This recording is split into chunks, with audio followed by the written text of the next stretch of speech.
I'm Birgit Kehrer. I'm the founder and director of ChangeKitchen. So the last 3 days, we've been delivering this healthy eating training, co-funded by GL Events, to young people with various barriers.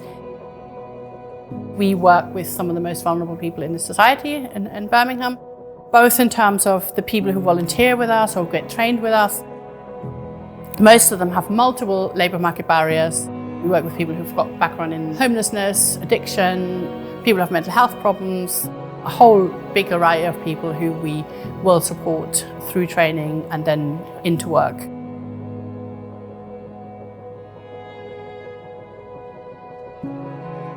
The great thing about this relationship with GL Events is that it looks like it is an ongoing thing. We've had some great support, both in terms of funding us to deliver some healthy eating training to really vulnerable people in Birmingham, which is a great extension of some of the work we've been doing since lockdown, where we cook meals from surplus and give them out for free to people in need in Birmingham.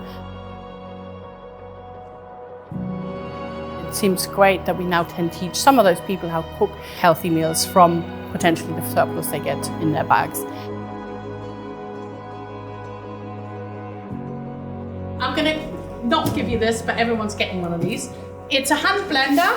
It's got lots of attachments, and they're sponsored again by GL Events.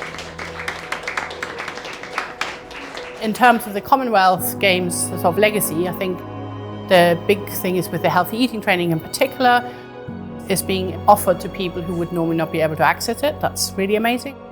I feel that's really important. We try and support people who find it harder to be sitting on our table, I suppose. Any investment in ChangeKitchen will help with that.